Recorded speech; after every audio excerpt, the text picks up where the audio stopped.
Hello guys, welcome back to episode 4 of Shraga Debunks. I'm Shraga. I'm going to take some anti-Jewish or anti-Zionist propaganda and debunk it. Today I'm going to be talking about BDS, the Boycott, Divest and Sanction movement, and I'm going to be debunking their website, their propaganda. What we're going to be doing is we're going to be doing it step by step with different videos for each part. So let's get to it.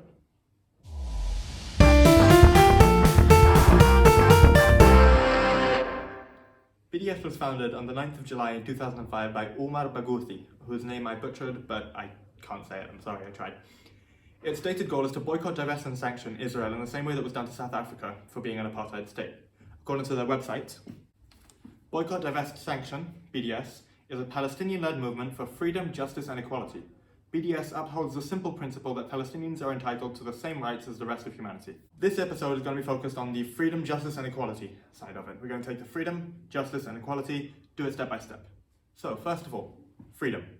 Freedom from whom?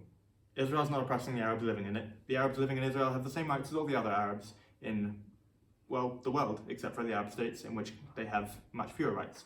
In Israel, Arabs have the same rights as Jews, and there's no legal discrimination, there's no legal difference between them. My mother, for example, works with a bunch of Arabs in a hospital, and they're the same, right? There's no difference between them legally.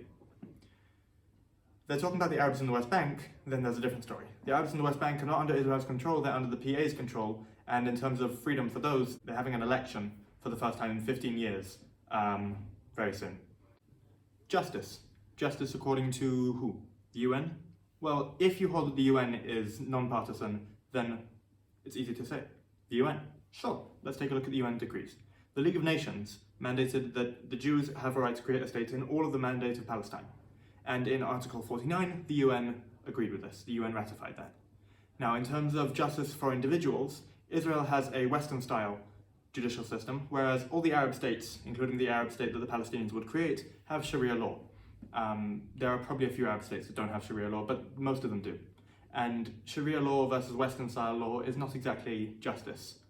In terms of equality, well, again, Israel has far more equality than every Arab country in the region. Israel has women's rights. We have a pride parade in Tel Aviv, right? There's no discrimination between them, and there's no legal difference, like I said about justice. Equality as nations, well, let's see what BDS has to say about that. The founder of BDS says, "We oppose a Jewish state in any part of Palestine." He says, "I am categorically against binationalism." Binationalism being having two states. They're not in favour of having two states, and they're not in favour of equality as nations. They're in favour of the destruction of the state of Israel. Guess what? BDS isn't after freedom, justice, or equality. They're just excuses to hate Israel, okay? There's no actual reason. It's just an excuse. In the next episodes, we're going to be going over other claims made by BDS, including Palestinian land and Palestinian refugees and discrimination in Israel. All that kind of thing we're going to talk about. I hope I effectively debunked the beginning of the BDS claims, and if you like this episode, please comment something, ideas for episodes, you can subscribe, you can like and share the video. And as always, Am Yisrael Chai.